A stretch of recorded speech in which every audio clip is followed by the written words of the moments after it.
নমস্কার। তৃণমূল পরিবারের প্রতিটি লড়াকু সৈনিক সদস্য সহযোদ্ধাদের আমার প্রণাম জানাই। আপনাদের সকলকে আমার শ্রদ্ধা, কৃতজ্ঞতা ও ভালোবাসা জানাই। আজকের এই কঠিন সময়ে দাঁড়িয়ে আমি আপনাদেরই একজন হয়ে কিছু কথা বলার জন্য আপনাদের সামনে এসেছি। বাংলার এই মাটি বরাবরই আন্দোলন, বিপ্লব এবং সংগ্রামের মাটি। এই মাটি প্রতিবাদের মাটি। এই মাটি শিখিয়েছে মাথা নত না করতে। আর এই মাটি শিখিয়েছে অন্ধকার কাটিয়ে ভোরের আলোয় ফেরা।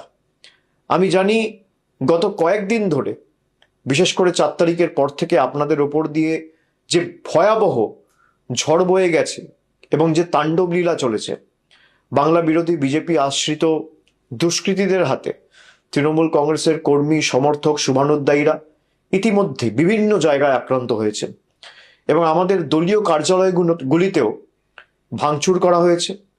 সব থেকে যন্ত্রণাদায়ক সেটা হচ্ছে রাজ্যের বিভিন্ন প্রান্তে নির্বাচন পরবর্তী হিংসায় যারা শান্তির বাণী শোনাতো, তারা 4 তারিখে জোর জবরদস্তি ক্ষমতা দখল করার পরে আমাদের 10 জন একনিষ্ঠ সহকর্মীকে নির্মমভাবে হত্যা করেছে।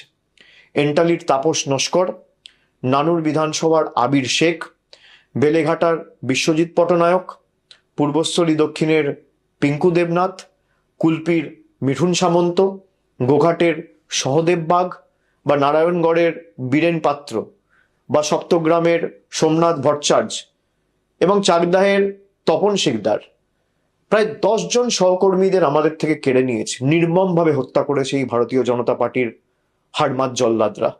আমি তাদের বিদেহী আত্মার চিরশান্তি কামনা করি।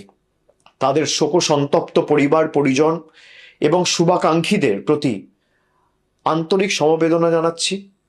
তাদের এই অকাল প্রয়াণে কেবল শুধুমাত্র দলের ক্ষতি নয়, আমাদের সকলের ব্যক্তিগতভাবেও অপূরণীয় ক্ষতি বা ব্যক্তিগত শোক। দল সর্বদা তাদের পরিবারের পাশে থাকবে এবং যতদিন আমরা রয়েছি তাদের পরিবারের দায়িত্ব তৃণমূল কংগ্রেস পরিবার নেবে। কেন এই আক্রমণ কখনো ভেবে দেখেছেন? কেন এই হিংসা? কেন এই লুটপাট? কেন এই গুন্ডামি? কেন এই ভাঙচুর? তার কারণ বিজেপি খুব ভালো করে জানে বাংলার মানুষের এবং আপনাদের শক্তি কতটা। যারা কাপুরুষের মতো অন্ধকারে হামলা চালায়, তারা আসলে আপনাদের সাহসের মোকাবিলা করতে ভয় পায়। তার কারণ তারা জানে যে তারা লুটপাট করে ক্ষমতায় এসছে। জয় বা পরাজয় সমাজের যে কোনো বা রাজনীতির যে কোনো রাজ্য রাজনীতির অঙ্গ বা দেশের রাজনীতির অঙ্গ। কিন্তু জয়ী হওয়ার পর প্রতিহিংসা পরায়ণ হয়ে ওঠা আসলে চারিত্রিক দুর্বলতা নয় কি? আমি মনে করি এটা তাদের চারিত্রিক দুর্বলতার বহিঃপ্রকাশ। এই যে 10 জন প্রাণ হারালেন, তাদের রক্ত বৃথা যেতে দেওয়া যাবে না। তাদের আত্মত্যাগ আমাদের পিছু হাঁটার কারণ হতে পারে না, বরং তাদের দেখা স্বপ্নগুলি পূরণ করাই হবে আমাদের অন্যতম দায়িত্ব এবং আগামী দিনের শপথ। মনে রাখবেন, তৃণমূল কংগ্রেস এমন একটা দল যার জন্ম হয়েছে রাজপথের ধুলোয়, আন্দোলনের মাধ্যমে, লড়াইয়ের ময়দানে, হার না মানা মানসিকতার মধ্যে দিয়ে। মনে পড়ে সিঙ্গুর নন্দীগ্রামের সেই দিনগুলি, যখন চারিদিকে ছিল শুধু বারুদের গন্ধ আর সিপিএম এর হারমাত বাহিনীর লাঠির আস্ফালন। তখন কি আমরা কেউ মাথা নত করেছিলাম? ভয় পেয়েছিলাম? দমাতে পেরেছিল তৃণমূলকে? উত্তর হচ্ছে না। আমরা সেদিনে বুক চিতিয়ে দাঁড়িয়েছিলাম বলেই আজকে বাংলার মানুষ আমাদের সুযোগ দিয়েছিল 2011 সালে এবং আমরা বাংলার মানুষের হৃদয়ে জায়গা করে নিয়েছিলাম। আজকের ওই প্রতিকূল পরিস্থিতিতে অন্য কিছু নয় বা নতুন কিছু নয়, এ হলো এক অগ্নি পরীক্ষা। সোনা যেমন আগুনে পুড়ে খাঁটি হয়, আমাদের সংগঠনকেও, তৃণমূলের সর্বস্তরের সৈনিকদেরকেও এই অগ্নি পরীক্ষার মধ্যে দিয়ে আরো শক্তিশালী হয়ে উঠতে হবে। আপনারা সকলে জানেন 2014 লোকসভা নির্বাচনে আমরা 34টি আসন পেয়েছিলাম। পরবর্তীকালে 19-এর নির্বাচনে লোকসভার ভোটে আমাদের ফলাফল প্রত্যাশিত না হলেও আমরা 22টি আসনে জয়যুক্ত হয়েছিলাম। তারপরের যে নির্বাচন 2024 সালে, সেখানে আমরা প্রায় 29টি আসন পেয়েছিলাম। দলের কাজ এবং আপনাদের পরিশ্রমে পুনরায় আমরা হারা আসনগুলো পুনরুদ্ধার করতে পেরেছি। 2021 সালে পশ্চিমবঙ্গ বিধানসভা নির্বাচনে আমরা প্রায় 215টি আসনে জয়যুক্ত করে হয়েছিলাম বা জয়লাভ করেছিলাম। মানুষ গণতান্ত্রিক রায় দিয়ে তৃণমূল কংগ্রেসের প্রার্থীদের সর্বত্র জিতিয়েছিল। এবং আমি বিশ্বাস করি যেভাবে এই লুট করা দেখেছি, এই নির্বাচনে বিজেপি কাউন্টিং এর দিনে যেভাবে লুট হয়েছে, আমরা বিশ্বাস করি যে এই রায় মানুষের রায় হতে পারে না। মানুষ আমাদের যা রায় দেবে আমরা মাথা পেতে নেব, আমাদের কোনো অসুবিধা নেই। সে 80 হতে পারে, সে 8 হতে পারে, সে 10 হতে পারে, সে 50 হতে পারে, সে 100 হতে পারে, সে 200 হতে পারে। কিন্তু 100-র বেশি আসনে কাউন্টিং এর দিন যেভাবে একতরফা লুট করেছে কেন্দ্রীয় বাহিনীকে ব্যবহার করে, আমরা নিশ্চিতভাবে আগামী দিন বিচার ব্যবস্থার কাছে বিচার চাইব। আমরা ইতিমধ্যে দাবি করেছি কাউন্টিং সেন্টারগুলোর ফুটেজ রিলিজ করা হোক। বিভিন্ন জায়গায় আমাদের কাছে কাউন্টিং এর দিন যত কন্টেস্টিং ক্যান্ডিডেট রয়েছে তারা আমাকে যখন ফোনে জানাচ্ছিল যেই ভোটে ইভিএম হয়েছে আর কাউন্টিং টেবিলে যে ইভিএম আনা হয়েছে, দুটো সিরিয়াল নাম্বার ম্যাচ করছে না।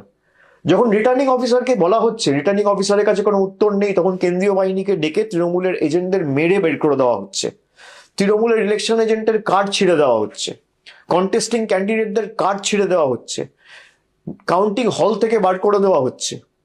যারা লুট করে ক্ষমতায় এসছে, যারা মানুষের ম্যান্ডেটকে ম্যানিপুলেট করে ক্ষমতায় এসছে, তারা ক্ষমতায় বেশি দিন টিকবে না।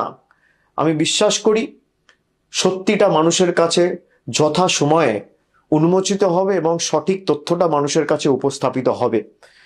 যারা জোর জবরদস্তি কেন্দ্রীয় বাহিনীকে কাজে লাগিয়ে, কেন্দ্রের অফিসারদের কাজে লাগিয়ে, মাইক্রো অবজারভার কেন্দ্রের, কাউন্টিং সুপারভাইজার কেন্দ্রের, কাউন্টিং হলে যারা আছে তারা কেন্দ্রের, আর বাইরে যারা গার্ড করছে কেন্দ্রীয় বাহিনী কেন্দ্রের, এবং একাধিক জায়গায় যেখানে সারা দিন ধরে ভোট হয়েছে, মেশিনে যেখানে 60%, 65%, 50%, 55% চার্জ রেকর্ড হয়েছে, আমাদের কাছে তথ্য রয়েছে, সেই মেশিন কাউন্টিং হলে আনার পর দেখা যাচ্ছে 96%, 97% চার্জ। আমি তৃণমূল কর্মীদের বলবো, এর জবাব মানুষ আগামী দিন দেবে, ভরসা রাখুন মানুষের উপর। লুটপাট করে কেউ ক্ষমতায় বেশি দিন থাকতে পারে না। যারা রাষ্ট্রশক্তিকে ব্যবহার করে, পুরো দেশের এজেন্সিদের ব্যবহার করে বাংলায় লুট চালিয়েছে, যেদিনকে কেন্দ্র সরকার ক্ষমতা থেকে যাবে বা যেদিনকে এদের লোকসভা ভোটে পরাজয় হবে, সেদিনকে বাংলার গদিটাও মানুষের রায়ে এক রাতে চলে যাবে, এই বিশ্বাস আমি রাখি। আমাদের অস্ত্র হলো আপোষহীন লড়াই, আমাদের অস্ত্র হলো আমাদের হার না মানার মানসিকতা। এই একতাই আমাদের সব থেকে বড় ঢাল। আমি আপনাদের সকলকে অনুরোধ করছি, একে অপরের হাত শক্ত করুন। বাংলার মানুষ জানেন তৃণমূল কংগ্রেসের কর্মীরাই তাদের একনিষ্ঠ কর্মী এবং তাদের বিপদে আপদে প্রকৃত বন্ধু। আপনারা আবার মাঠে নামুন। আমাদের যে পার্টি অফিসগুলো জোর জবরদস্তি ভেঙে দেওয়া হয়েছে, সেই পার্টি অফিসগুলো পুনরুদ্ধার করুন। হাইকোর্টে ইতিমধ্যেই মামলা দায়ের হয়েছে, আপনারা জানেন, এবং সেখানে যে পিটিশন ফাইল হয়েছে, আজকে হাইকোর্ট মহামান্য বিচারপতিরা তারা রায় দিয়েছে যে যারা ঘরবাড়ি ছাড়া, যাদের দোকানে ভাঙচুর হয়েছে, যাদের বাড়িতে হামলা হয়েছে, যারা এলাকা ছাড়া, ঘর ছাড়া, গ্রাম ছাড়া, পাড়া ছাড়া, তাদের সবাইকে আগামী দিন প্রশাসনকে বাড়িতে ফেরাতে হবে। আমি প্রত্যেকটা তৃণমূল কংগ্রেস ব্লক এবং জেলা নেতৃত্ব এবং অঞ্চল নেতৃত্বর কাছে অনুরোধ করব যে আপনারা ধরে ধরে যারা এলাকা ছাড়া তাদের বাড়ি ফেরার ব্যবস্থা করুন। কোথাও যদি কোনো প্রশাসনের আধিকারিকরা আপনাদের সাথে সহযোগিতা না করে, আমাদের সরাসরি জানান, আমরা তাদের বিরুদ্ধে কন্টেম্প্ট মুভ করব। হাইকোর্টের অর্ডার যে যারা ঘর বাড়ি ছাড়া, তাদের দল না দেখে, রং না দেখে, জাতি, দল, ধর্ম, বর্গ, বর্ণ নির্বিশেষে তাদের বাড়িতে, দোকানে এবং নিজেদের গন্তব্যস্থলে, নিজেদের জায়গায় তাদের ফেরাতে হবে। আমি সকলকে অনুরোধ করব যে যারা বাড়ি ছাড়া রয়েছেন, ব্লক এবং জেলা নেতৃত্ব যেখানে আমাদের প্রতিনিধিরা আছে, এমএলএ এমপিদের সাথে যোগাযোগ করুন। পঞ্চায়েত স্তরের নেতৃত্ব যারা আছে তাদের সাথে যোগাযোগ করুন। আর যেখানে সমস্যা হবে আমাকে সরাসরি জানান। ফেসবুকের মাধ্যমেও আপনারা জানাতে পারেন, এখানে আপনারা কমেন্টের মাধ্যমেও জানাতে পারেন বা মেসেজ করেও জানাতে পারেন। আমাদের দলের তরফ থেকে যতটা আইনি সাহায্য সহযোগিতা করা যায় আমি নিশ্চিতভাবে প্রত্যেকটা তৃণমূল কর্মীর পাশে দাঁড়াবো, যাতে যত দ্রুত সম্ভব আপনারা আপনাদের বাড়িতে, এলাকায়, গ্রামে ফিরতে পারেন। দলীয় সভাগুলিতে একজোট হয়ে আমাদের আগামী দিন কাজ করতে হবে। আমাদের পতাকাটা যখন জোড়া ফুল এবং আমাদের লড়াই সংগ্রামের মধ্যে দিয়ে যখন জন্ম, তখন মাথায় রাখতে হবে আমাদের পতাকাটা আবার সসম্মানে খুব শীঘ্রই আকাশে ওড়ানোর দায়িত্বটা প্রত্যেক তৃণমূল কংগ্রেস কর্মী সমর্থককে নিতে হবে। তখন দেখবেন বাংলা থেকে আতঙ্কের কালো মেঘ সরে গেছে। জেলা সভাপতি ও জেলা নেতৃত্বদের নিয়ে মিটিং, সভার আয়োজন আপনারা করুন, কিন্তু সেখানে কেউ কোনো উস্কানিমূলক কথা বলবেন না, এটা আমাদের কৃষ্টি সংস্কৃতি নয়।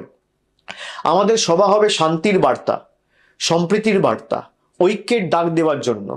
দলীয় কর্মীদের বলবো আপনারা শক্ত থাকুন, দল আপনাদের পাশে আছে। আমি গত 10 দিন ধরে সবার সাথে কথা বলে কারা কারা ঘর বাড়ি ছাড়া তার তালিকা তৈরি করে আমরা হাইকোর্টে জমা দিয়েছি। আমি প্রত্যেকের সাথে নিজে কথা বলে যতটুকু পেরেছি, কোন কর্মী কোন অঞ্চলে বাড়ি ছাড়া, কার বাড়িতে আক্রমণ হয়েছে, কার পরিবারের বৃদ্ধ মা বাবার উপর আক্রমণ হয়েছে, তার পুঙ্খানুপুঙ্খ তালিকা আমরা তৈরি করেছি গত 7 দিন 10 দিনে। তৃণমূল ছেড়ে দেওয়ার লোক নয়। মনে রাখবেন, বাংলার মানুষ কোনোদিন অশান্তি পছন্দ করে না। আজ যারা এই তাণ্ডব লীলা চালাচ্ছে, রক্তপাত ঘটাচ্ছে, বাংলার মানুষ একদিন তাদের প্রকৃত শিক্ষা দেবে, এবং সেই দিন বেশি দূর নয়। দেশের আইন আছে, বিচার ব্যবস্থার উপর আমাদের আস্থা আছে, সেখানে আমরা লড়বো। যেমন আজকে হাইকোর্টে লড়েছি, আমরা জেলায় জেলায় আলাদা করে প্রত্যেকটা জেলার জন্য লিগ্যাল টিম গঠন করেছি। আপনাদের আইনি সহায়তা করবে এই টিম। যেখানে যে কর্মী ঘর বাড়ি ছাড়া, জেলা সভাপতিকে, এমপিকে বা সরাসরি আমাকে জানান, কিন্তু রাজনীতির লড়াইটা লড়তে হবে ময়দানে। দলীয় কার্যালয়গুলো পুনরুদ্ধার করতে হবে, সেখানে বসতে হবে, মানুষের পাশে দাঁড়াতে হবে, এবং নতুন করে দলীয় কার্যালয়গুলো খুলে মানুষের পাশে দাঁড়িয়ে আমাদের কর্মসূচি হাতে নিতে হবে।